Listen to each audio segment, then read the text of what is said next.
Kasi talagang 3 taon, 4 na taon na hindi gumawa ito. Stop, yeah. And when he said yes to doing Dirty Linen, wow, ito yung binibigay niya sa atin. And now, Senior High, Direk Onat Diaz. Magandang gabi po sa inyong lahat. Maraming salamat sa pagpunta niyo dito. Sa mga kaibigan namin sa press, sa mga kaibigan namin taga-suporta, maraming salamat po. And I hope na gustuhan niyo yung aming pinipare para sa inyo. At muli po kami humingi ng inyong suporta to spread the word about our show para lalong mas maraming tao ang makapanood dito at maka-appreciate ng aming pinaghirapan. So maraming salamat po. Alright. And of course, Direk Andoy Ranay is also On part a birthday of... leave. Oh, wow. Naka-birthday leave naman pala. 1 day lang naman. Charot lang, di pa. Tiniming talaga Oh, I dito. know. Before we start with the Q&A with the press, kukunan ko lang ng message, of course, the head of Dreamscape, Sir Deo Endrinan. Please, a word or two from our boss. Good evening. Thank you very much for the support and for coming today. Maraming salamat sa aming napakagaling na cast, staff, creatives, directors. Sana po tulungan nyo kami to spread the word. This narrative works in 2 ways. First, it's a reality check for our kids.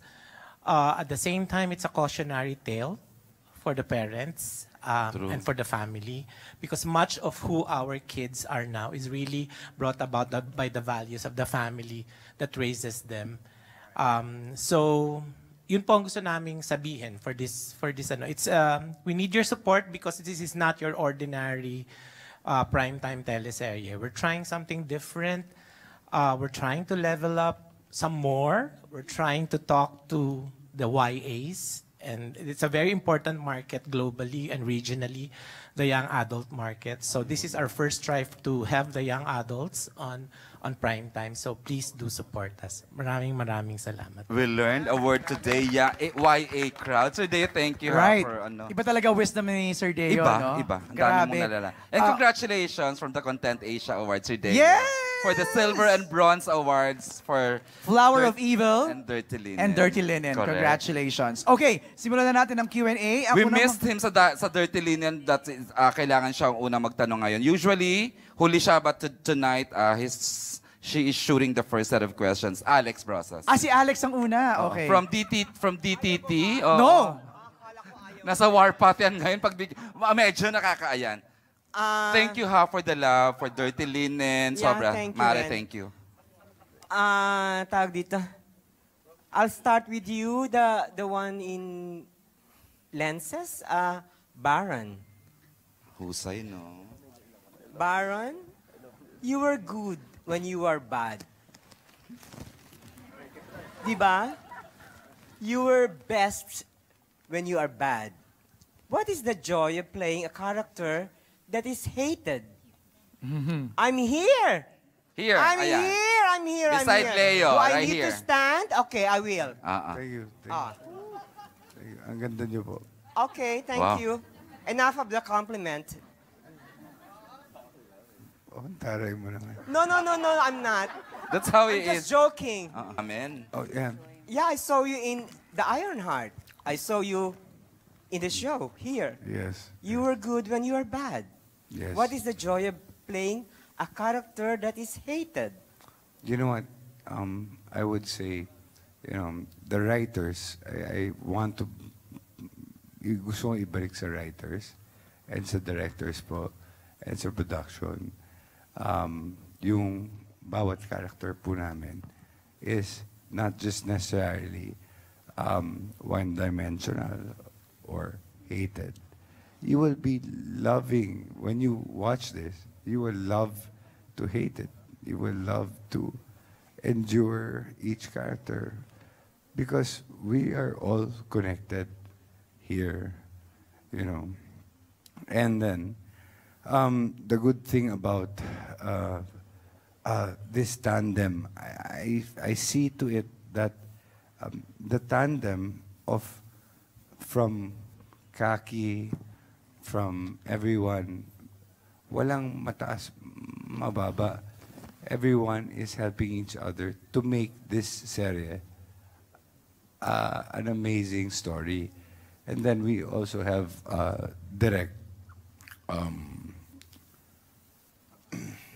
Onat. Direk Onat, who guides us to make best effort sa mga characters namin. So I think everyone here, aside from my wife here, na si Desiree Del Valle, who's doing a good job, Mon Confiado, na idol ko, magaling. Ito mga luma. Grabe siya. Ito mga lumang faces. And then, ang pinamaganda, natututo din po ako sa mga kabataan kapag nakakasama ko. Kasi anak ko po dito si Bright. Anak ko rin po si Elijah. So, nagtutulungan po kami dito. Walang pataasan ng iye. Kaya nga ako sobrang natutuwa dun sa sinabi ni Tita Sylvia Sanchez na, walang pa-star dito Noong umpisa pa lang. And ganun po yung nangyari. Down to earth, lahat trabaho lang talaga. Okay. Para paganayin. Salamat. Okay, thank you. Nahihilig ka sa mga lead villain, from John Arcilla to Baron Geist. Yeah. Iba ka, Mare. Go ahead. May isa pa. Miss Sylvia Sanchez. You seem to play a character that is of minuscule proportion. Meaning, parang it's a small character for you to play considering that you have achieved so much as an actress. You've won awards here, there, and everywhere. What was the compelling reason why you accepted the character of a security guard? Is it because your character has a promise while the show is ongoing? Yes, Alex. Malaki yung role na yon. Okay? After ng HKM, huwag kang mangamba. Sinabi ko, papahinga muna ako. So, ginawa ko yon. Years ako nagpahinga. Tapos may mga offers naman na mga dumating. Tinanggihan ko. Kasi pareho na nanay na gano'n, na gusto ko naman din, alam mo, ma-break yung gano'n, na maiba yung role ko. So, after 2 years, dumating itong role na to, na si Lydia, security guard. Tinanggap ko nang walang pag-aalinlangan. Kasi, again, after HKM, pinagkatiwalaan ako ng Dreamscape ng panibagong magandang role. Security guard siya, pero wag lang siyang sinasabihang security guard lang. Kasi ang security guard na yon, pag pumutok, tatahimik lahat. Okay. Thank you. Andrea? I'm sure, dagdag ko lang, napaka-hands-on mo doon sa pagka-characterization mo doon, Biang. Kilala kita, hindi ka basta tatanggap ng ano.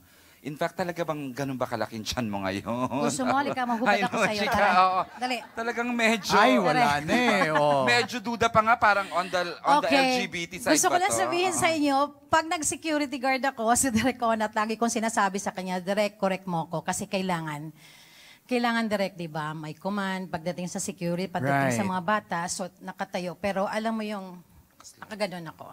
Slouchy. Yes. Tapos pati, panoorin nyo na lang, ang hirap mag-describe. Kailangan i-physicalize Oo. niya, yung pagiging So, security guard. Okay. Yan, thank you naman. At Thank you, Alex, napansin nyo. Thank for you, the thank ano. you.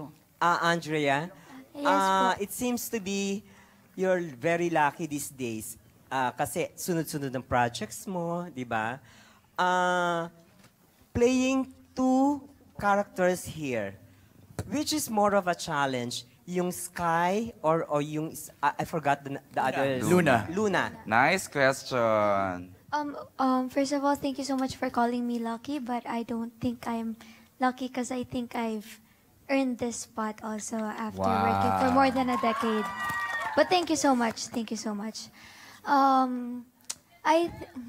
I think mas challenging po for me is Sky kasi si Luna yung emotions niya, mas kita nyo agad lahat, mas kita nyo agad yung vulnerability niya, at saka mas vocal po kasi si Luna, pero si Sky mas paloob po kasi lahat ng emotions niya and hindi siya talaga, hindi siya makunot, hindi siya iyakin, mas matapang po siya. So, mas may nahihirapan po akong ilaro si Sky kasi parang paano ko gagawin kakaiba siya kasi baka mangyari maboard sa kanya yung mga tao. So, dun lang po ako. Medyo nahihirapan at saka, mas gusto ko lang si Luna, mas maganda kasi siya para sa akin. Siya kasi naka-makeup eh. Charot. Pero yun lang naman po. Tsaka mas mahirap po si Sky kasi kailangan kong konting laliman yung boses ko po. Kasi hindi naman po talaga ganun yung speaking voice ko. Okay. Congratulations. As I've said before, Dirty Linen is the standard by which teleseries will be measured. Now, you come in second. Thank you. Wow. Thank you, Mare. Taray ni, ni Oo. Alex. Alex writes for Thank you, the Alex, Lifestyle Inquirer. Why? Why? Why not? Oo. Thank you, Alex. MJ, ang gandang tanongin ng mga introducing. I Paano know. Oy, wait, 2 questions per press na lang para we can accommodate more. Go, oo. Si Don Sermino ang next na Ayan, magtatanong. oo. Don. Early bird yan kanina dumating. Wow, thank you Hi, very Don. much. By the way, congratulations sa buong cast. At talagang nakakapanginig pa ng kalamnan after mo mapanood. Yung parang gusto mo nang mapanood yung mga susunod na episode. Kanino ka nang gigigil from what you saw? Of Muna. course, We can yung- identify few. As kay kay Z. Ay, kay Yun. Daniela. Oo, kay Daniela. And of course, kay Baron, di ba? Pero ang galing kasi nung Baron, lalo na nung tumulo yung luha, nung nakita niya yung na-dead. Sobra ang galing. But anyways, ayun, congratulations din kay Andrea. Kasi si Andrea, kitang-kita yung pagkakaiba ng dalawang character. Sabi nga ni Vinya Vivar kanina, nahiwalay talaga, magkaiba. So, pero yung question ko, Andrea, how is it working with, kumusta yung pakikipagtrabaho with Angel Aquino? Grabe ang confrontation scene. Grabe kasi knowing Angel Aquino, award-winning, napakagaling. Si Angel parang lahat na lang, hindi naman sa pero parang dumadaan sa camera, parang gusto nang magka-award. Ganon yung nakikita ko sa kanya. So yun, Andrea, kumusta pakikipagtrabaho kay Angel Aquino? And ikaw, Angel, kumusta rin ang pakikipagtrabaho kay Andrea? Ikaw muna, Andrea. Well, gusto ko lang po sabihin na sobrang saya ko po nakatrabaho ko si Miss A. Sobrang bait po ni Miss A. At saka, medyo weird kasi actually crush ko po kasi si Miss A. Ay, wow. Ano ba to? Crush ko Ano siya to, eh. ha? Tapos nanay ko siya dito. Tapos alam mo yung kailangan ko mainis sa kanya. Medyo mahirap lang po yun on my end. Pero apakagaling po ni Miss A at saka sobrang totoo siyang tao. Masarap po siya kakwentuhan. And very supportive po si Miss A. Sobra po. At kalog din siya na sasakyan niya po yung kabaliwan ko po sa taping. Kaya thank you so much, Miss A. At ang ganda po talaga na maka-eksena ang isang Miss Angel Aquino. It's an Walang honor. intimidation factor because yung kahusayan niya, wala kang na-feel. Ako yung na ganun. intimidated sa kanya. Why? Sobra. I guess, kasi napanood ko na yung mga materials niya. Noon pa, bata pa lang siya, napapanood ko when tatay niya si Zanjo and then yung MMK niya. I've seen her works and I know how good she is. So, natatakot lang ako kasi hindi ko alam kung swak kami ng proseso. But, so I was kind of excited and also scared working with her. Kasi I Grabe was yung- hoping sana umpisa pa lang mag-gel kami agad. And thankfully, I was so relieved kasi ang sarap niya So, ka-eksena. bagay tayo, Miss A. Kimi, There was, nako, wag kang ganyan. Hindi, joke lang yan. Ay, peace. Ano yun?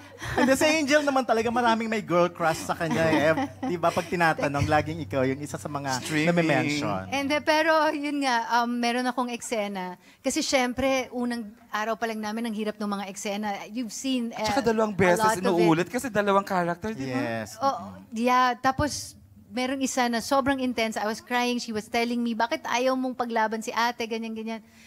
And I was having a hard time getting there. And she just held my hand and she looked at me. And then yun. And she connected with me. And after that, parang everything just flowed between us. So I'm very thankful for the times that she was there naman to support me. Ay, That's reaction something, na lang. MJ, coming from Miss Angel Kaya Aquino. nga Gusto ko Reaction, lang din Andrea. po sabihin na sobrang galing po ni Miss A sa pag-portray kay Tanya.